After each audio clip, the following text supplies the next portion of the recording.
Today is July 29th, 2022. I'm here with Darryl Fore.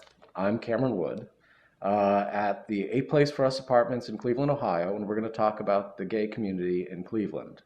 Mr. Fore, can you please say and spell your name? Sure. Uh, that's just a slight correction. Uh, the name of this place is called A Place for Us. Okay. And my name is Darryl Fore. Uh, my first name, Darryl, is Darryl. My last name is Fore. That's Fore. Thank you. When and where were you born? I'm a native Clevelander. Okay. I was born and raised here in Cleveland in 1959, which makes me uh, on the cusp of the baby boomers. Because that was the last year of the baby boomers, was 59. What part of Cleveland did you grow up in? The neighborhood I grew up in was on Cleveland's southeast side. It was recognized as what they called the Mount Pleasant neighborhood. It was the neighborhood that generated our first, the first black mayor of any major city, Carl Stokes, resided in that area. And primarily that area was an area that was uh, opened up to African Americans, uh, and that the area was initially integrated area where you found all types of people in those neighborhoods. Because this was at the time when there was a shift in housing in the city where African Americans could live outside of traditional black only areas, which were basically in the central city of Cleveland. And the movement out of middle class blacks was into these neighborhoods, primarily to the southeast of Cleveland. Mhm. So what was the neighborhood like at that time? Uh, well, the neighborhood I grew up in uh, was an interesting mix because let me start at the ethnic composition of Cleveland and create some understanding about that. See, Cleveland, because of where it was located and because it was one of the cities of the Great Migration, where a lot of people came up from the South to work in industry here in the city, um, it attracted numerous other ethnic groups to the city. And in the early days, we're talking about basically right after the turn of the century through the 1920s, that there was a preponderance of Eastern Europeans in the city, especially those of Germanic heritage.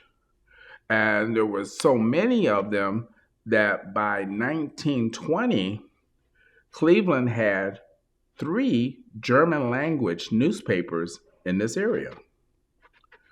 And so, therefore, other ethnic groups followed to the city. But basically, primarily they were of Eastern European descent. So it got to the point that uh, during the Great Migration of the 50s to major cities, that we had so many different uh, representations of different ethnic groups that we had over 50 different types of ethnic groups that resided within the city of Cleveland. Um, And you say, well, how did we manage that? Well, basically, each group lived in their own communities or shared communities with groups that were very similar to themselves.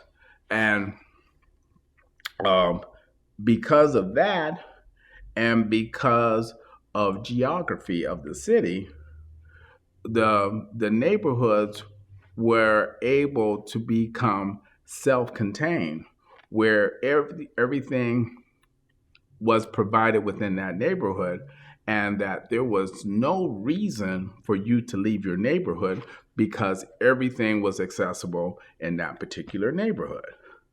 The only exception in the city was downtown Cleveland, because that was considered um, basically um, an open sort of free for all sort of space where uh, outside of individuals' respective community, they could go there and be a part of life downtown, basically work life, because most of businesses were located downtown and there was shopping downtown and what have you.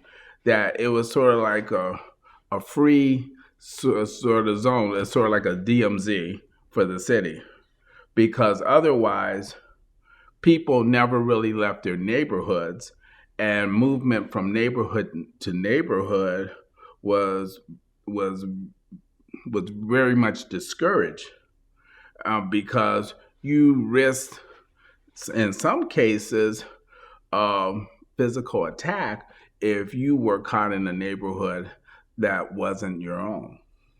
Yeah, um, that was historic. Um, his, that was the case for many of the black residents that lived in the city. That we knew that there were some neighborhoods that we did not go through, okay, because we knew that we were taking the chance of being assaulted when we went through that neighborhood. Like, for example, over in the University Circle area, there was the Murray Hill neighborhood, which was primarily Italian. And, they put it out and no uncertain terms that if any black person went through their neighborhood, it was going to be problematic for them. And historically, they would attack and physically uh, abuse any black people that went through that neighborhood. One time, because it's adjacent to the campus of Case Western Reserve in that area, one time they beat up this African exchange student at the university. And their reasoning was this: when they were informed that it was a black exchange student at Case Western Reserve, they said, well, somebody would have told us, then we wouldn't have beat them up, because we're only beating up U.S. blacks.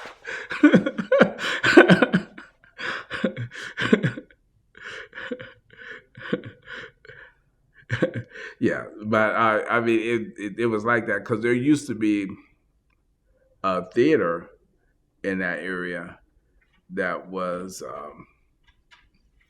old theater that was revived by this gay man, um, uh, and he opened it up as a repertoire theater, and this had to be during the late '90s.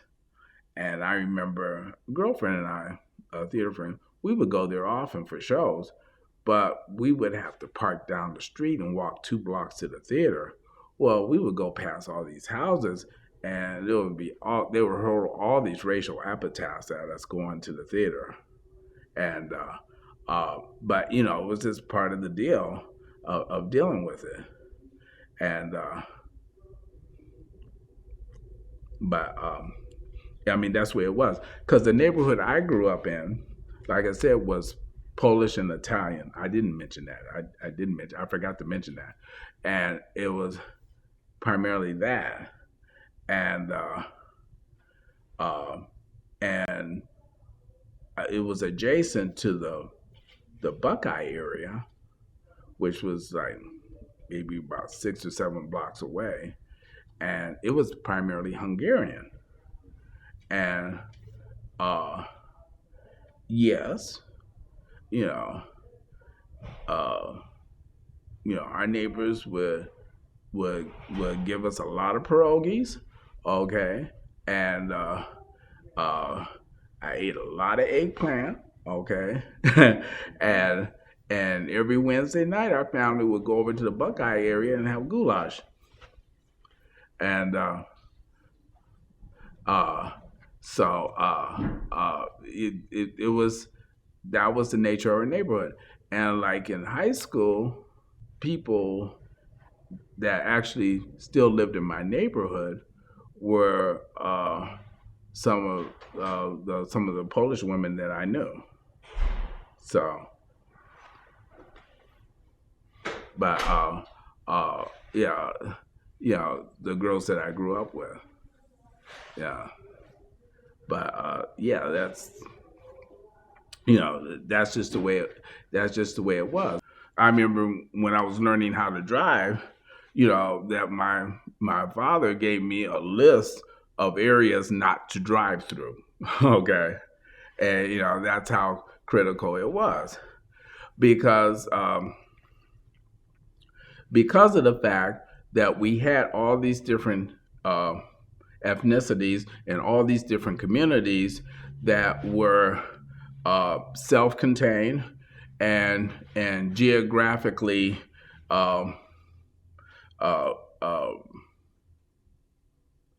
isolated or geographically defined.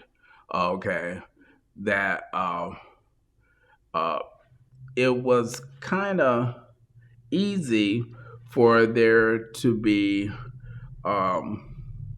the perpetuation of what they would call later on when they desegregated the schools here in Cleveland of what they call de facto segregation.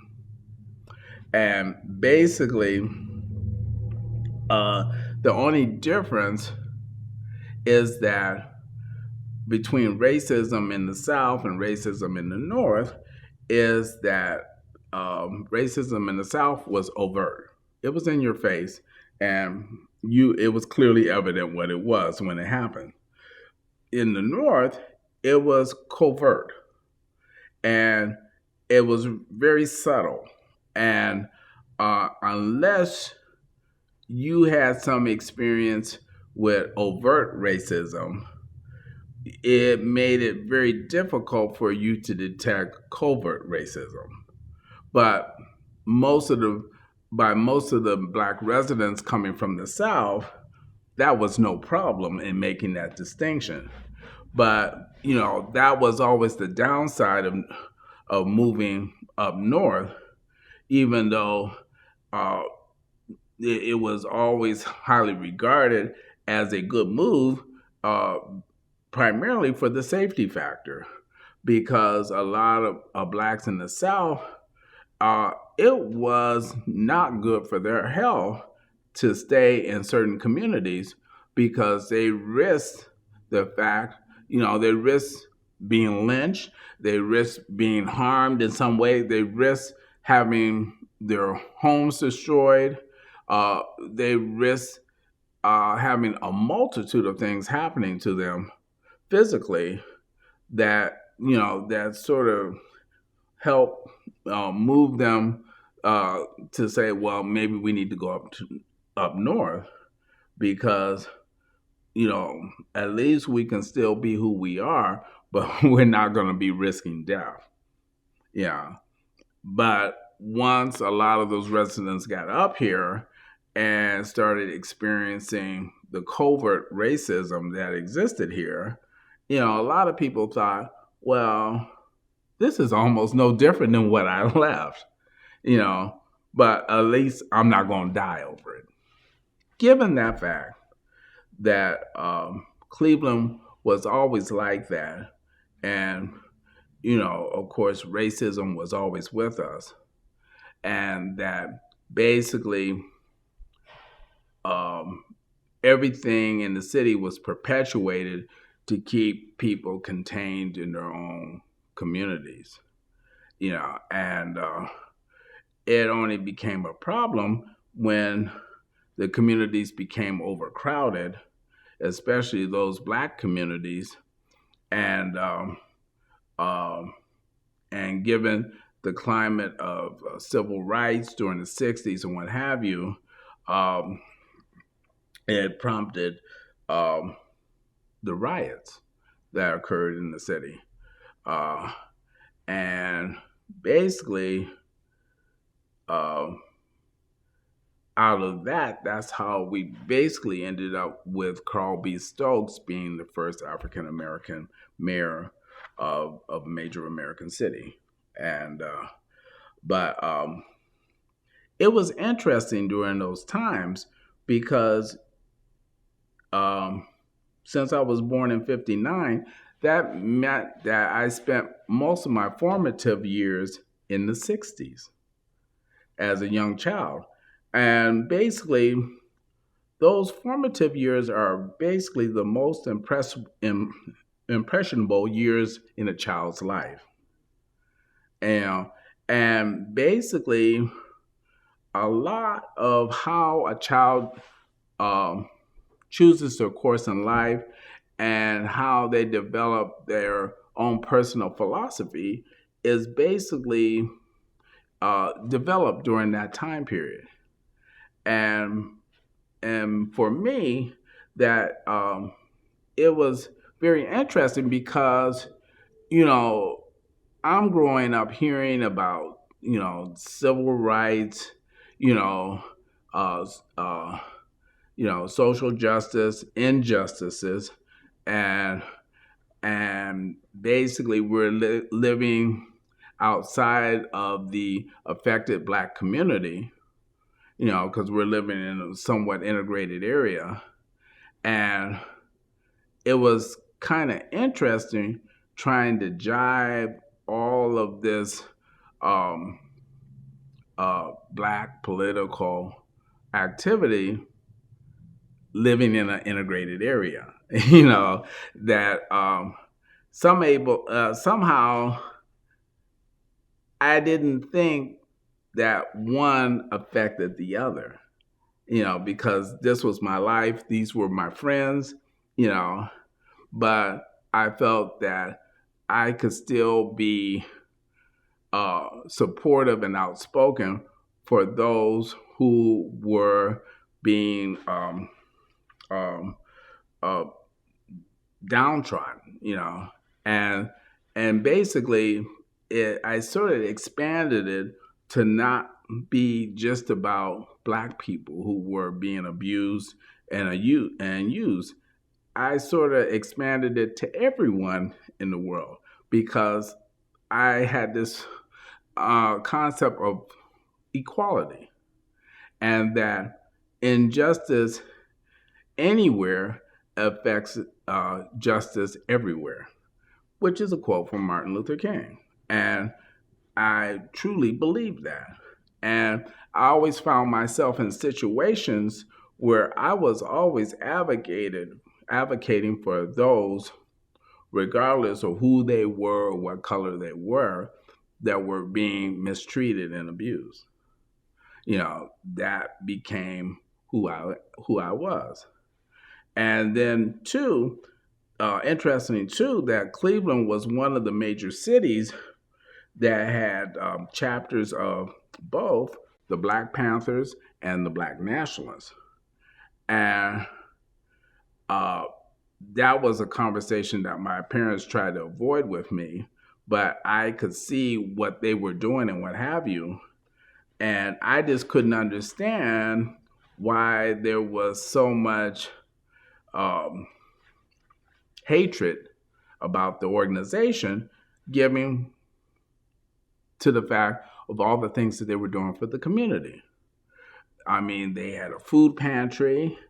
They had uh, uh, basically, they're the ones that developed preschool, because they had a preschool program. They had an after school program for young Black children in order to help them educationally and also with a sense of pride about who they were. And I couldn't understand why people would hate some group that was instilling pride in people about who they are and accepting themselves the way that they are. And that was problematic for me. And and then also they started the school breakfast program because they would have a before school program where the kids would get fed breakfast, which became the national standard in this country. That's where all that came from. But because we were one of the few cities across the nation that had significant representations of these two groups, it created an interesting perspective. You know, that I was having a hard time as a child, sort of jiving what was being said in the media, what was being said by some adults, and saying, well, look at all these things that they're doing, And during that time, even in my public school education, they started early, like in '65, to start instilling students with a sense of I hate to use the term Black history, okay? Because there's really no such thing as Black history. If you're in this country, it's U.S. history. And history is not defined by color, okay? And because there's been all sorts of people of color who have made significant contributions to this country and been a part of this country. And to say that their contributions aren't that important and should not be recognized is really a fallacy of our educational system and a fallacy of presenting a truthful history. But they slowly started introducing that in the schools while I was in elementary school, around about fourth grade. And so everyone in the class, the white students along with all the other students, learned about the contributions of people of color. And, and I thought, that's a good thing, because everyone should know their history. And it was much later when I was in college at Capital University that I took a history course called The People's History of the United States. And that helped me understand the value of that, because basically it was based on the teachings of Howard Zinn, who was an educator who believed that we should know all of the history and that everyone's contribution should be recognized in this country. The reason why I say this, because, part of me participating in this and me telling my story, I need to tell you who I am, okay? Because that's very important to my story. And it influences my story because I have to tell you that I am a Black gay man, okay? And that means I'm representing two distinct groups, okay? That of Black people and that of gay people. And my Blackness is very important because that's what you see when you see me. And, I do not like to play along with people who say that I do not see color. Because if you can't see my color, then you can't see me. And the only way to see me is to see my color. Because that's who I am. So, you know, given that, uh, that's that's an important thing because my racial history influences my story. You know, even though I did grow, I was part of an integrated environment during the formative years of my life. I mean, my parents did that purposefully, you know, because both of them were from small towns in Pennsylvania.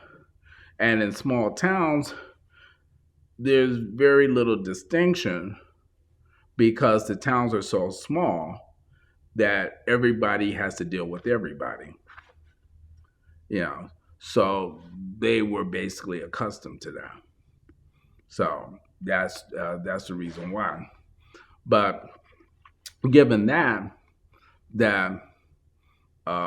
being a black gay man in this city that basically was ethnically and racially segmented, where there was covert racism going on, uh, uh, is a telling part of my story because yes, there is racism in the gay community, okay, just like any other community.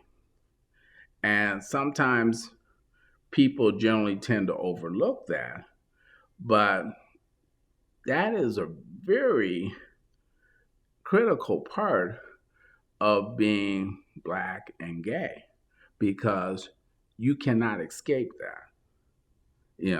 No matter how hard you try to ignore it or avoid it, it's going to creep up somewhere in some interaction, someplace, and what have you. And it was very prevalent when I came out in 1978. Okay, as a young person, I was 18. Okay, at that time, and I um, started exploring the life, even though I always knew that you know I had feelings for those of my same gender. Uh, and the interesting thing about it, I think because I was always a very bright student and I was in always in what they called enrichment or the uh, classes for brighter students, that uh, I was able to um, intellectually digest a lot of things. And one of the things that I digested very early in life was the fact that, yes, yeah, I did like my friends. And, it was like, you know, it was like, yeah, I loved my friends, but it was kind of like, especially my male friends, it was like a little love plus. Okay. and, uh, and I never thought that there was anything wrong about that, you know, and and I never thought of anything odd. I just thought, hey, that's the way I feel. That's okay. That's the way it is. So, that's uh, you know. So I've always known that I felt this way. So it was no big deal when I sort of came out. And I didn't start really going to the clubs or the bars uh, uh, until I got involved in theater, and I was always involved in theater in high school and on the collegiate level, and I think that saved me from some of the ills of gay life that people get caught up in uh, because they don't have uh, basically a community to operate out of. And if you're first coming out and you're going to the bars and you're trying to find people, to associate with or community, yeah, you may find some people. And I did, back then. Okay. But then on the other hand, you have to remember what type of people hang out at bars. Alcoholics. Okay. And, and sometimes um, they don't live their lives with the best intentions. And that sometimes some people get caught up in that particular community, and that's the reason why their lives may go on a path that may not be on a good road. And and but by me being involved in the theatrical community, I had a strong community which I identified with. So we would always, during rehearsals and what have you, you know, after rehearsals, we would go out to the bars and clubs, together, as a group, because I had a community. And then, two, yeah, that basically everyone knows that there is a predominance of gay people in theater, okay? Uh, that's just like welcome home, okay? And I've always found myself always among a significant number of gay people. I don't know if it was by, divine plan or what have you, that no matter where I worked or what activity I was involved in, there was other gay people there. Okay. And I can even trace it back to my neighborhood that I grew up in, because I came to find out that 30% of the kids I grew up with became gay or were gay. Okay. So it was just like the gay world was never foreign to me. Okay. Yeah. And it wasn't like in my face and this highly publicized thing, but I always knew someone like me. Okay. Even though we may not have expressed that, I always knew someone like me. And, but getting back to Cleveland and the scene at the time, that yes, I did go out to the bars and clubs with my theater friends. But interesting thing, in the late 70s, we're in the throes of the disco era and what have you, because there's plenty of discotheques and what have you, and plenty of gay bars. But interestingly enough, in Cleveland, because it was still very much a racist and segregated city, I noticed that in the gay community, that everything was segregated. They had black gay this, white gay that, it was in the bars, it was in the bathhouses, that basically, that's the way it was in Cleveland, that we were a racially divided community in the gay community. Although people will argue otherwise, because they say, well, you could go to any club that you wanted to. They were right, okay? But if you went to certain white establishments and you were a person of color, you may be subjected to some unusual requirements, such as having to provide 3 picture IDs in order to get in, okay?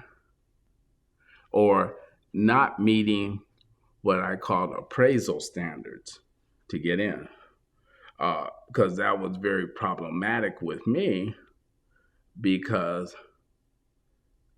several times I didn't get into clubs because of the excuse, you don't look gay. And I said, well, what is that? And I said, well, I know there's black gay people, you know, are you trying to tell me that I don't look gay because I'm not white? Okay. That was used, sometimes. And then I discovered after I befriended a couple doormen, because that was the only way that I could secure my entry to a lot of clubs was to develop friendships with the doormen in order to get in. Then I discovered that some clubs would do what they call quotas, where they would only allow a certain number of patrons of color into the establishment. And then once they reached that number, they wouldn't let any more into the club. So I discovered that I would have to get to the bar real early to get in on the quota system to get into the bar. Well, during that time, it was kind of problematic. And then too, the male bars were kind of discriminating against lesbians too, because they had a rule, especially at the dance bars, that all women had to wear dresses in order to enter the bar. And there weren't a whole lot of lipstick lesbians around back then, okay? But and then there was discrimination against straight women who you would find all over the place at gay dance bars. And they had a requirement that women couldn't wear open-toe shoes, okay, which discriminated against straight women. But the reason why there was a lot of straight women at gay dance bars was because of the safety factor. Because I used to go out with a lot of my lesbian, bisexual friends from theater to gay bars. They loved it because they didn't have to deal with the toxic masculinity that they found at straight clubs. That where they would have a hard time convincing straight men that no meant no, and they didn't have to deal with persistent drunk men going after them, and because they loved it, because they felt a sense of safety, because they didn't have to deal with that, and they could really enjoy their time there because they knew that everyone's major purpose there was to dance and have a good time.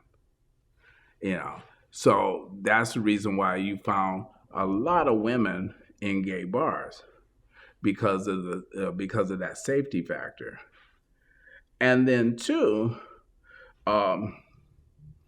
you found a lot of interracial couples at gay bars too, because they were marginalized communities. That it was problematic for them to go to a regular club, given the nature of racial tension in the city. So that's the way it was. And then, especially during that time, because of those factors, that's the reason why the hottest bars in the area were gay bars. I mean, everybody and anybody clamored to get into them. It didn't matter if you were straight, gay, or whatever. If you loved to dance and have a good time, you were there packing that bar, okay? Because I would take straight friends, to gay bars, and of course, I would always preface it for my straight male friends to say that you will not have a problem, if you practice this phrase. That if someone comes up and propositions you, you say, thanks, but no thanks. And then you go on about your business. Now, that will work in this bar, but you'll gain some insight, because you'll understand what women go through, okay? And then you'll understand why that means no and that you should move on. So, that was an interesting thing. So, I mean, back then, pre-80, everybody had a gay friend. It was no problem with you being gay. It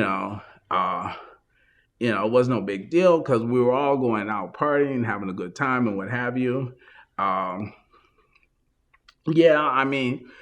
Drugs sort of entered the scene, for those people, who were into that drug scene. But it wasn't the norm. It was outside the norm at that time.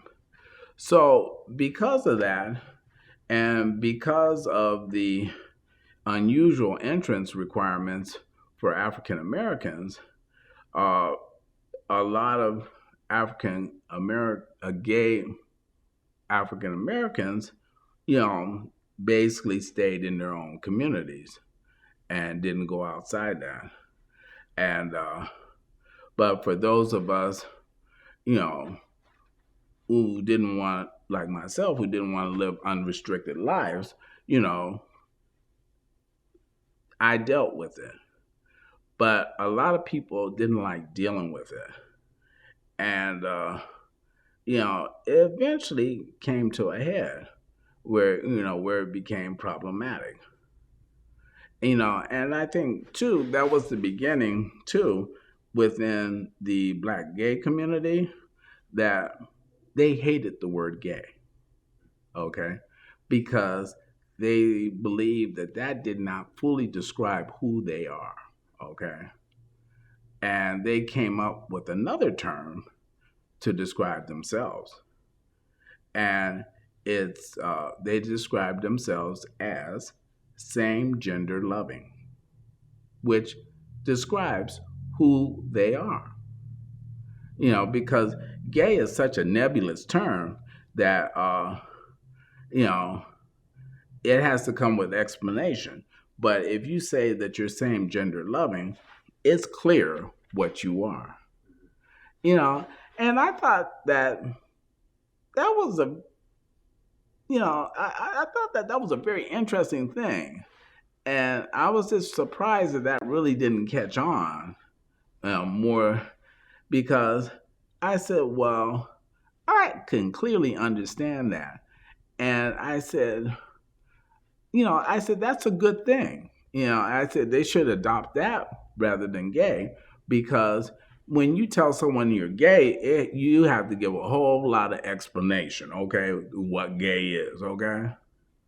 Okay. And, but if you say same gender loving, they'll kind of get it. That's what it is. But the gay umbrella is so broad, and that there's so many different communities that are under the gay umbrella, and within these different communities, there may be multiple, what I call clans within it. And it is a very complicated chart when you look at it. And because it's so wide and so diverse, that it's really hard for one thing to basically accommodate the needs of the whole population. And then that different populations have to be understood and managed um, individually. Okay. Yeah, because I've served in some leadership functions within the community and done quite a bit of volunteer work at the local LGBT center. And that's one of the things I discovered, that you have to be aware that there's nothing monolithic about the gay community. Okay. And the diversity is so wide and so immense. For example, in the leather community, well, you have various clans that are part of different kink communities under the leather umbrella. And there are so many different kink communities within the leather community that it's amazing, okay? Right. I just think that any stupid little thing that happens, they create a kink community for before those people who accidentally put their shoes on backwards. Okay, there's a community for them. Uh, but uh, uh, but that's the way it is. Because even in another example is the Latino gay community. Well, it's comprised of multiple nationalities, okay? And not all of them love each other with equity, okay, among that group. Because I have a friend who who is Black and Latino, which is a different group altogether.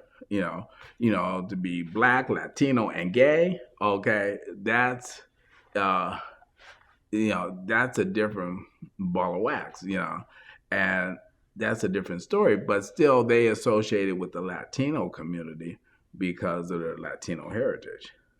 But you know, it's just amazing, and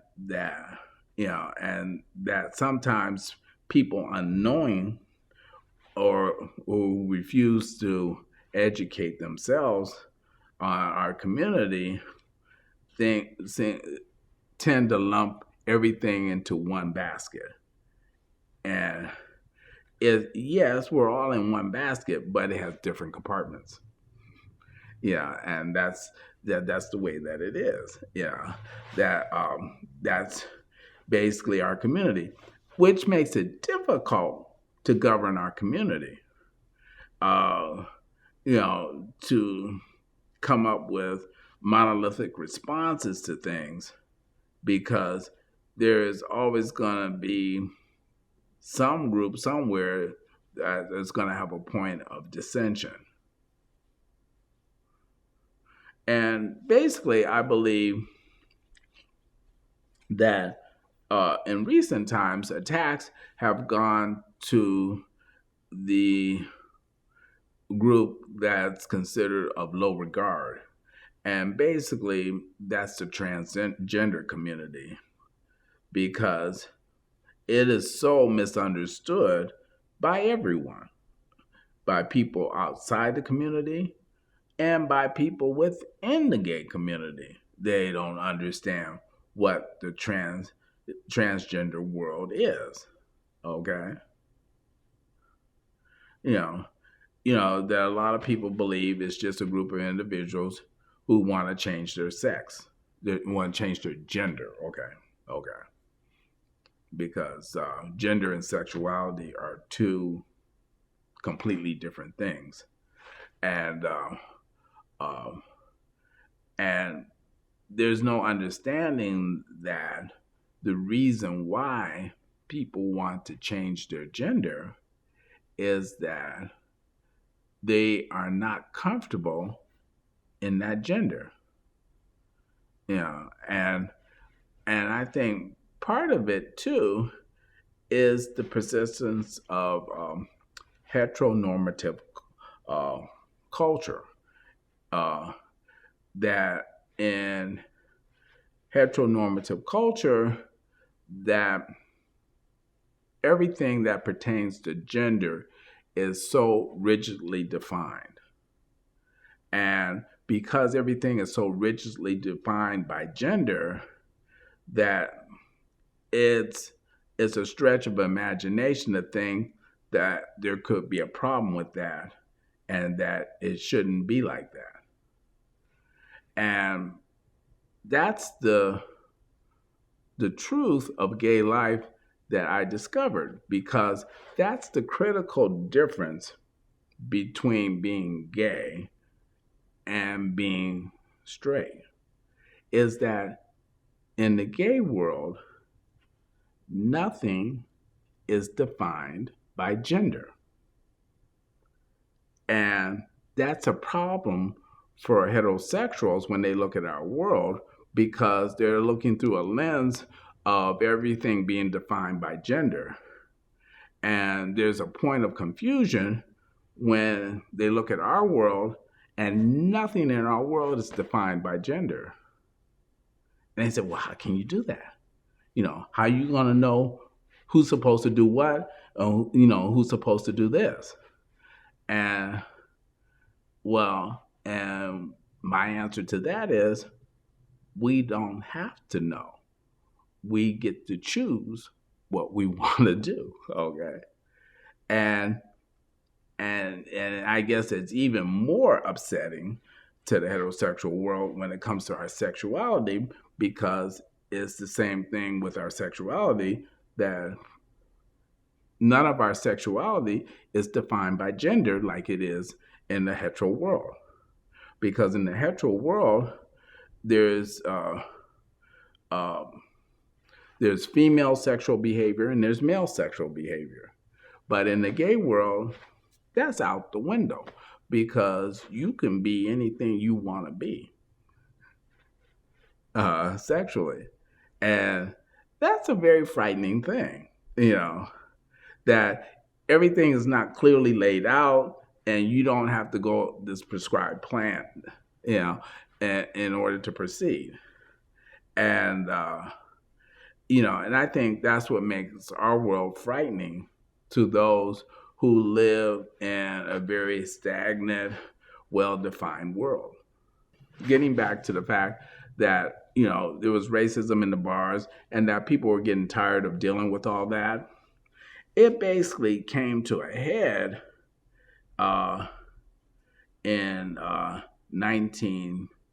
close to 1980, starting in 79 and 80, where 1980, okay, where a group of men got together and they decided to confront the gay bar owners over that.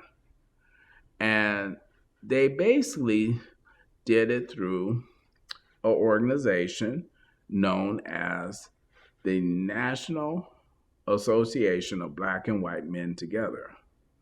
Or at that time, it was just known as Black and White Men Together. And basically, it was an organization that was created because there was a gentleman named Michael Smith in San Francisco, that he was a white gay man who was in a gay interracial relationship with an African American man.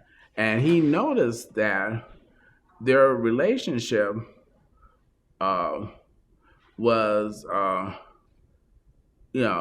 wasn't given any sort of respect within the community, and was deemed sort of invalid, or deemed as a fetish, by the community at large. And it was just totally disrespected. And sometimes they were, it was problematic when they were out in the community, because they found themselves not being able to be in a safe space together. So he wondered if anybody else in the country was experiencing the same thing and these type of relationship.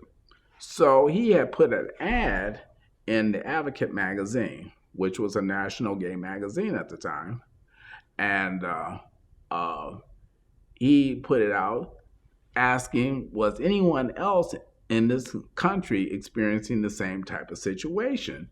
And if you were, for them to come to San Francisco to meet with him in 1980. So, anyways, there was a fairly good response to that ad.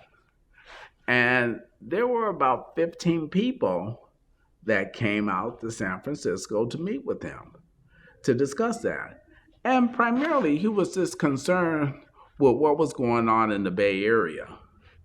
But then he discovered by talking to these individuals and them sharing their stories that similar things were happening all over this country. I mean, because these individuals represented a cross section of major cities across the whole nation.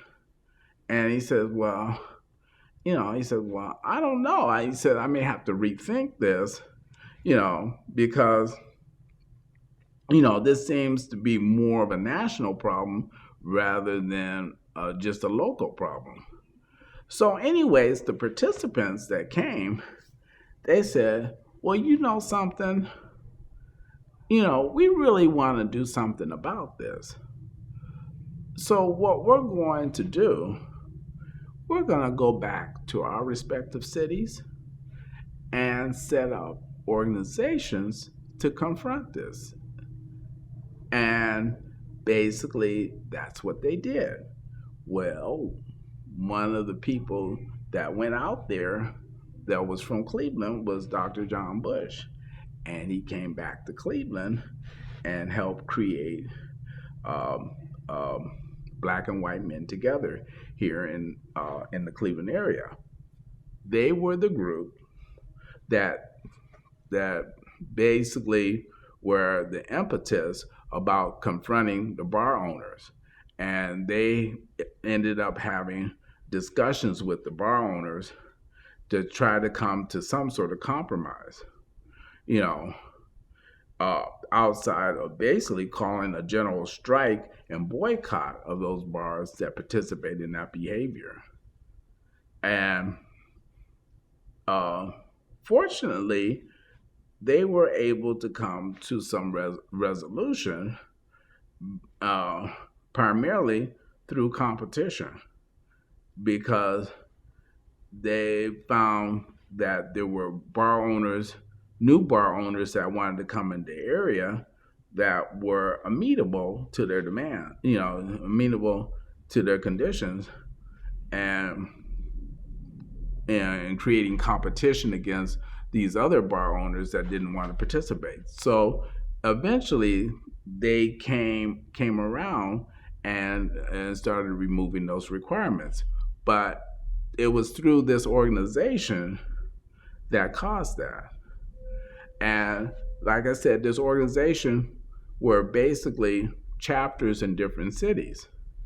Well, eventually, over the years, they decided to unify all the chapters, because the organization by that point had chapters in Canada, Brazil, and in England. Okay. And they created a national body to govern it, and it was the International Association of Black and White Men Together. And they were very prominent during the 80s, all the way to the late 80s, early 90s. It was interesting because this is the only organization I ever known that started as chapters before it became a national organization. that it started on the chapter level first, and then they created the national body. And when the advent of AIDS or HIV, which I prefer to call it, because I do not like the term AIDS because it's a political term and it carries a whole lot of stigma with it. That in the early days, they were one of the first organizations to address the HIV crisis because it was decimating our community. People were getting sick left and right. The government didn't really care. And the only people that were basically coming to the aid of these gay men that were dying like flies from this, interestingly, were the lesbians. Because basically the lesbian community came to the aid. They were caregivers, they were nurses, and they were basically the Florence Nightingales of that disease, because really nobody else cared. And it was our community taking care of ourselves, because that's all we had was ourselves to take care of in addressing this health crisis, that people want to ignore. So the National Association of Black and White Men Together, which eventually was the name that the organization has and has now, and the organization is still around 42 years later, okay? And they had individuals that developed AIDS response. And out of that was the National AIDS Task Force out of San Francisco, which was headed up and developed by Reggie Williams, who was a member of NABWMT, which is the National Association of Black and White Men Together. And basically the organization was developed out of a project that he did for the organization that created that organization. And then also another member, Phil Wilson, who lives in Southern California, eventually went on to create the National Black AIDS Institute, out of that committee project out of the organization. So the organization always had a history of addressing that.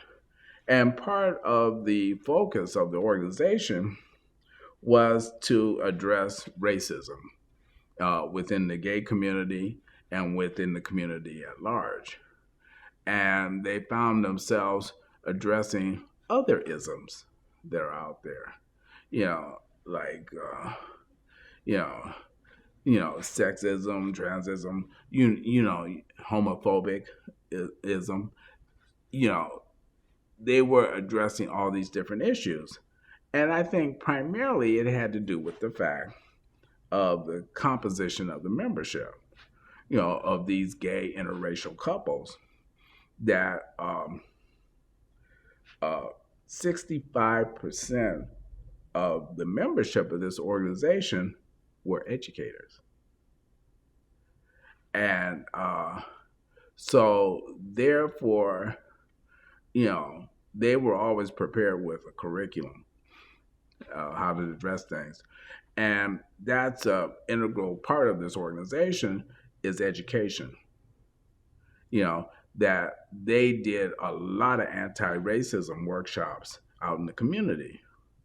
And they created a manual on racism, complete with exercises in it that is still in demand today by several other organizations addressing issues of racism and wanting to do racism workshops, which was created by two prominent educators in the organization, Gerald Mallon and Dr. John Bush, who resides here in the Cleveland area in Bracknell.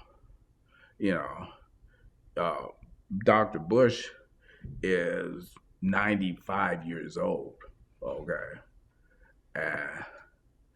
And with the exception of the convention this year in Minneapolis, okay, he has attended every single convention of this organization since its inception, which is an amazing feat. Yeah, because he wasn't a young man when he joined the organization and became a part of it. But anyways, this manual that these two educators created has been the handbook and the most requested manual by organizations doing any sort of racism work. And that's a thrust of when they do their annual conventions. They always have an educational component of it, comprised of what they call info sessions. They didn't like the word workshops. But anyways, because education is a big thrust. And it's important when you're doing racism work, because you do a lot of education. And so that's,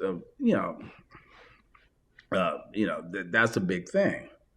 Now, another interesting statistic about this organization is that 35% of the membership of this organization has doctoral degrees, which is amazing within itself, because very few organizations that you would find such a high number of people with doctoral degrees associated with such an organization. Because both Gerald Mallon and John Bush, they have doctoral degrees. So it's an incredible organization. Now, getting around to your question.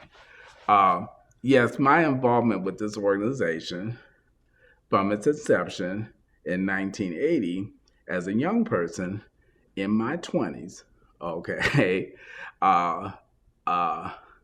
was kind of fleeting, because I was a young person. They had a lot of social events, and I would go as a great way to meet people and what have you. And basically, that's all I participated was on the social level. And then occasionally throughout the years, through the 90s, I would use their social activities as an elixir for my friends, to help them get out and socialize and what have you, a social elixir. So that basically was my relationship with the organization. I knew about their mission.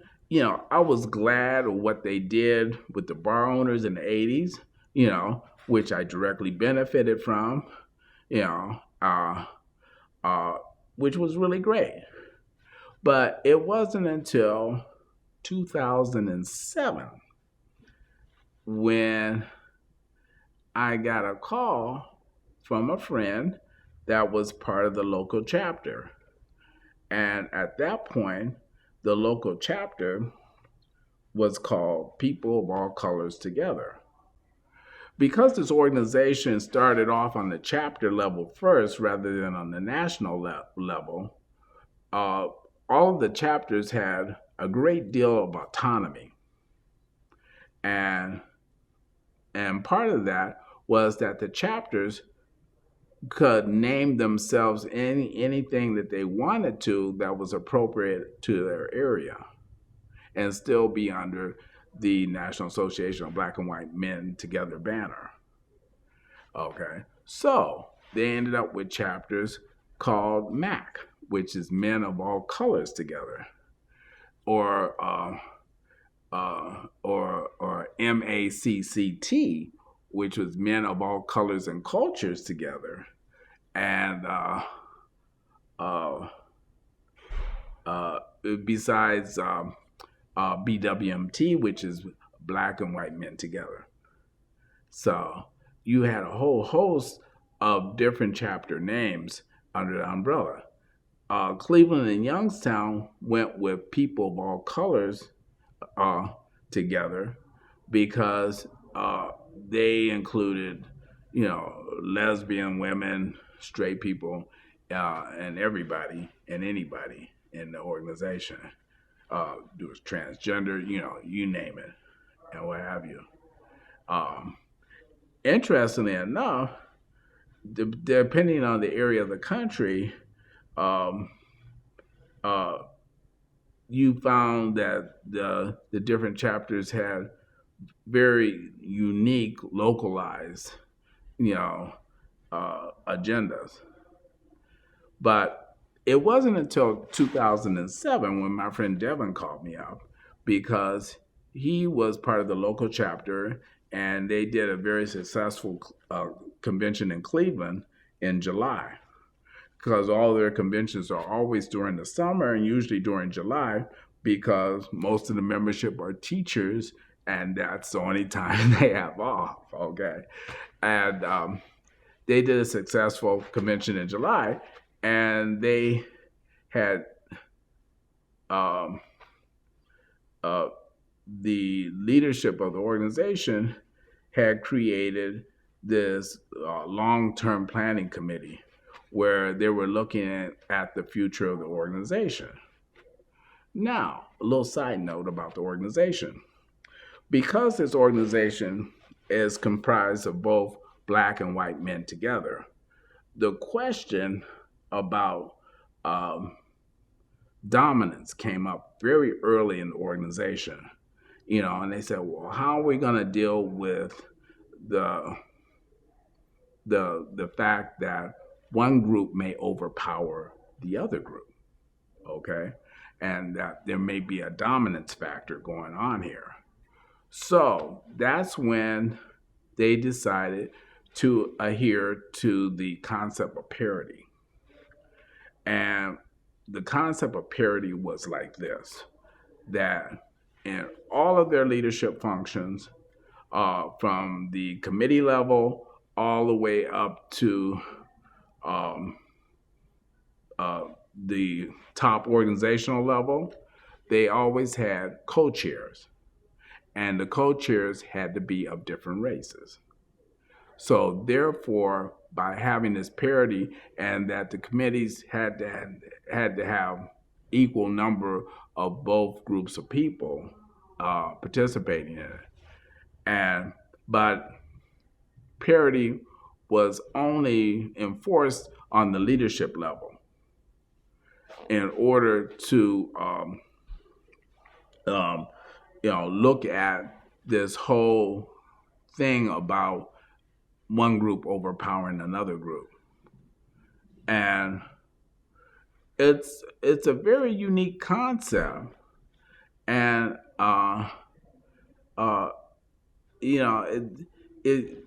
it made people look at the group a little bit differently. So, like I said, we always had co-chairs in charge of everything. So there was always two people. It was never one person making the decision. Okay. It was always a collaborative option.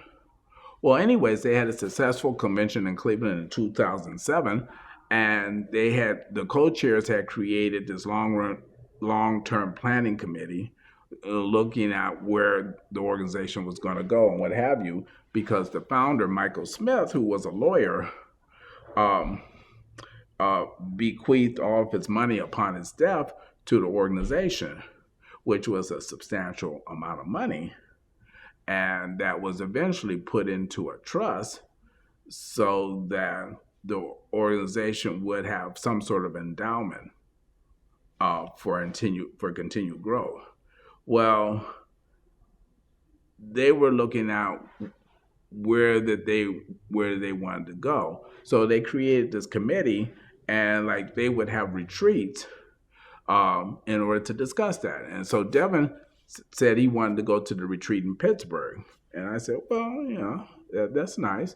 I said, I like Pittsburgh. I said, my mom's from a small town outside of Pittsburgh. I spent many, uh, many summers, there in that area visiting my grandmother. I love Pittsburgh, okay? And he said, well, because he says it's critical that we attend a retreat, and I would like to go. And I said, wouldn't you be interested in going to the retreat? And I said, I might, I'm being a good friend. I said, yeah, I might be able to. He said, well, why don't you think about going? And he says, well, and I said, well, I'll do it for you. He said, well, since you're going, we could ride together and we could share a room together. And I said, oh, okay.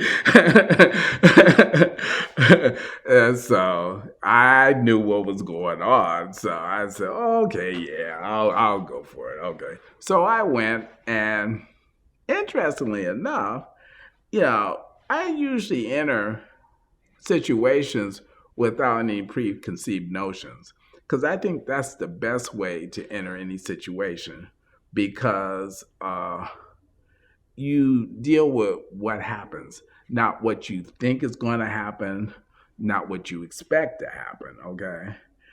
Because that disappointment will color your view of that whole event. So if you go in there knowing nothing, having no idea what it's about, you'll have a better perception of the event, and you'll probably have a better experience because of that. So I went with that, and I got caught up, and I was actively participating and what have you, that by the end of the event, I was asked by one of the principals conducting the retreat to become part of the long-range planning committee. And I said, well, no problem. I have no problem with that. And they said, well, our meetings are in Atlanta. You talk to our office manager. They'll make arrangements so you can make the meetings. So I started going to the meetings, and I got involved, and I discovered that there were some nefarious things going on with this committee, that basically someone was using it to basically disband the organization. And I didn't feel comfortable with that. And they brought it all down to a vote at the 2008 convention in St. Louis. And they were selling it in such a way where people would eventually vote to disband the organization. And I really didn't want that to happen, because the organization had been kind of a valuable thing in my life, because I utilized it off and on and what have you. And I said, there's no reason for this organization to disappear like that. So anyways, I got active because I started calling the people that I knew and the people I met through working through the committee, and, started this campaign, instructing people how to vote at convention, what have you. And then I was talking to the people on the committee, and I said, well, I want to ensure that this goes the right way. I said, is there any way I can go to convention to be there to ensure that? And they said, yes, you can be there. So I went to convention, and on scholarship, and I was there, and I was discussing it with an individual I met there about what was going on.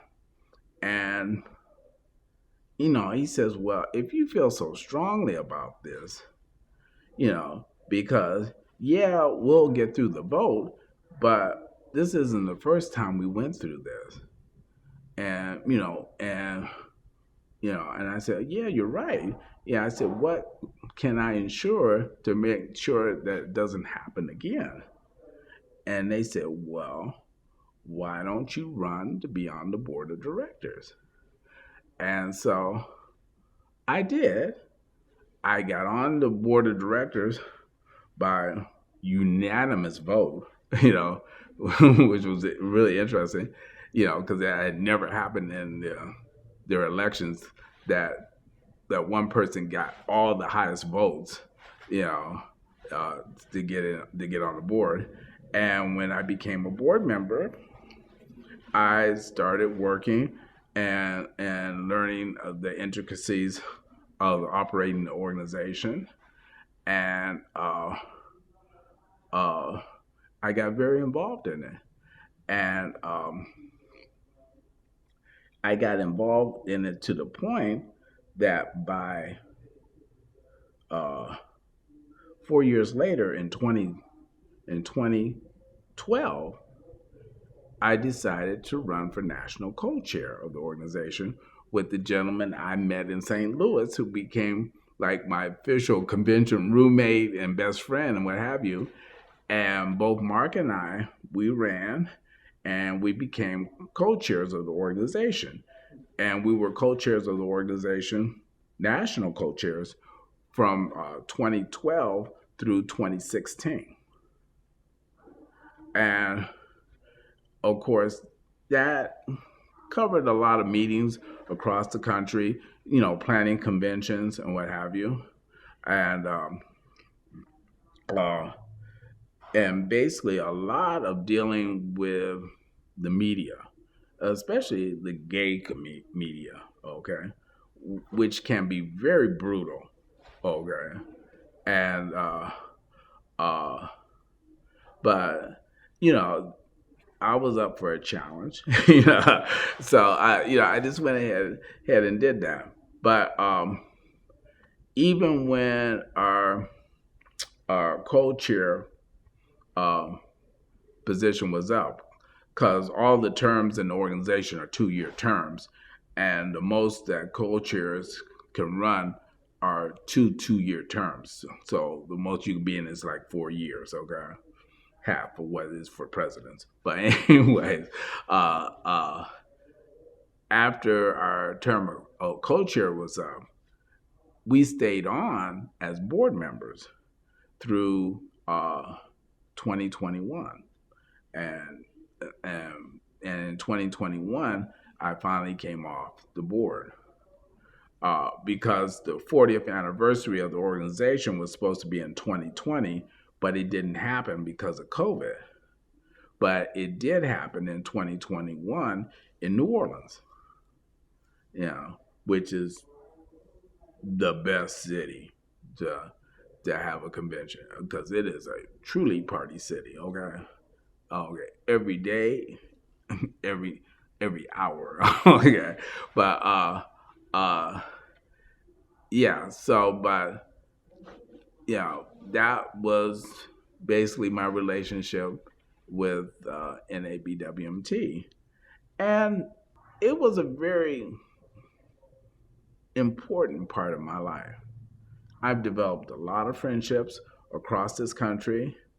I got to see and visit practically every LGBT center across the nation. Uh, um, I got to, um, hear and communicate with a lot of progressive people throughout the country, because that was the big thing about our conventions, that we had current and very topical people at our convention. Like, for example, when we were in Minneapolis this year, we did visit George Floyd Square, the site where George Floyd was killed. Well, it's basically turned into a huge shrine, okay? And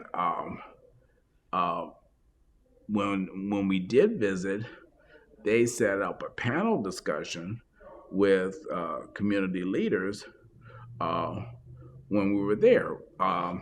The gay Latino councilman of the area was there, and a representative of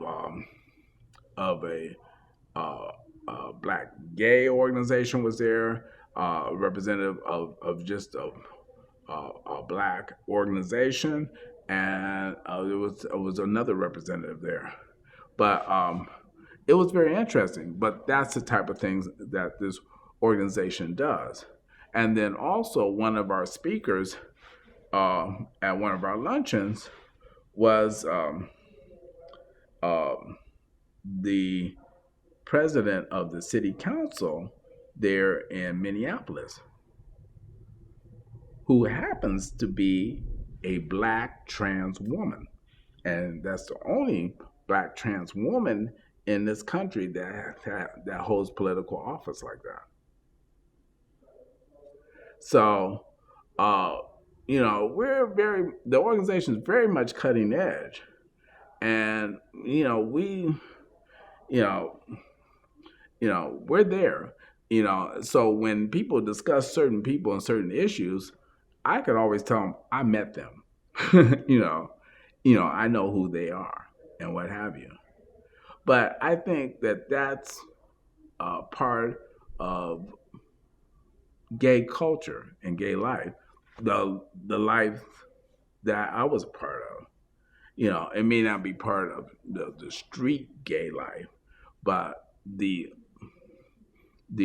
more traditional gay life, that always was a part of it. Because I remember when I first came out, it was about education.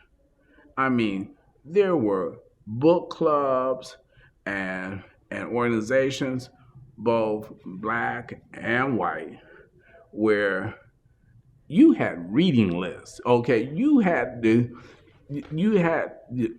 have a certain knowledge base in order to participate in conversations. Because a lot of gay men are highly educated. Because close to 45% of gay men have higher degrees, and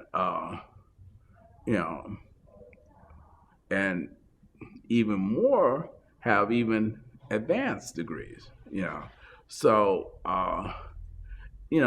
generally, that if you're talking to an educated, well-informed gay man, you're going to have to do your homework, okay? Because they're going to be very knowledgeable. It's not going to be a very superficial conversation.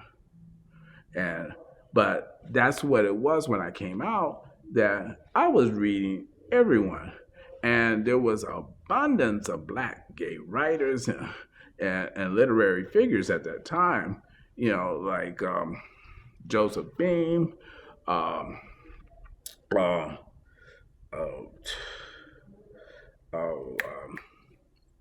Essex Hempfield, you name it, Assanto Saint, all of those people were around during that time. And then you have to remember that the black gay community has produced a lot of intellectual leaders. For example, Audre Lorde, who was the poet laureate under the Clinton administration, is a black lesbian. Okay, profound black lesbian. Okay, within her writing, she's a poet and a writer, and she's a very definitive voice within the community. And then another very definitive voice in the community that's passed now is Bell Hooks. And basically, she was like E.E. Cummings, where she didn't believe in using capitals. And her reason why she didn't use capitals was that she said that capital letters represented patriarchy. And she was totally against patriarchy. Of course, being a black lesbian, of course she would. And she reminded us that most of the cultures on this planet are matriarchal. And they're only patriarchal in the sense of control. And that was her resistance to that control, that patriarchal control. But she was a very definitive voice and an essayist, and I think the most profound piece that I've ever read by her was called "The Lessons That Black Gay People Taught the World About Love." And basically, in the article, she went into some detail describing how Black gay people had transformed and and exhibit this love that encompassed other communities, especially the Black community, how they taught their own community how to love themselves and love themselves better, and how this love saved a lot of people within their community. This love that they exhibit.